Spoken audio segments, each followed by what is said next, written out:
सुभद्रा टंका को नहीं सामना को आसिला बड़ खबर। पुणी चिंतारे अनेक महिला कारण कटी गला एही महिला मानंको सुभद्रा फॉर्म। एही महिला माने 9 तारिख रे टंका पाइबारु वंचित हेबे, जाहाकु नहीं महिला मानंको चिंता पुणी थरे वृद्धि पाइछि। आउ मात्र 3 दिन परे अकाउंट रे जमा हेबो सुभद्रा टंका। हेले दुखर कथा हेउछि अनेक महिला एथर भी सुभद्रा टंका पाइबारु वंचित हेउछंती। एथर भी अनेक महिलांको खाता को आसीबो नाही सुभद्रा टंका। तेबे काहीकि ओ केउ महिलांको खाता को सुभद्रा टंका आसीबो नाही, आउ डेरी नकरी आसंतु पूरा खबर उपरे नजर पकाइबा ओ जानिबा केउ महिलांको अकाउंट को टंका आसीबो नाही, केउ महिलांको फॉर्म कटि जाइछि। तेबे दर्शक बंधु, अक्टोबर 9 तारिख रे सुभद्रा टंका आसीबा नै राज्य सरकार घोषणा करिथिले।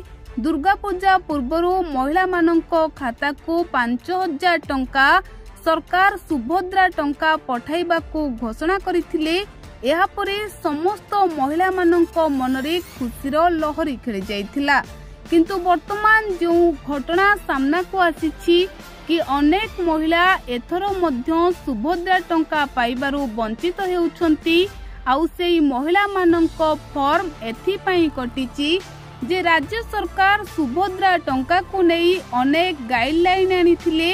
जो गाइडलाइन मध्यरे जो महिला माने रही नांती सेही महिला मानंकर सुभद्रा टंका बा सुभद्रा फॉर्म कटिछि, आउ सेमानंकु 5000 टंका मिलिबो नाही। तेबे राज्य सरकार द्वारा लागू होइतिबा सुभद्रा योजनार विस्तृत गाइडलाइन प्रकाश पाइछि।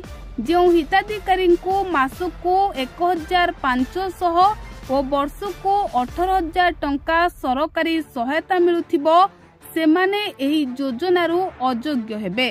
कार किंबा ट्रैक्टर परी 4 चकिया जान मालिक माने आवेदन करि परिबे नाही।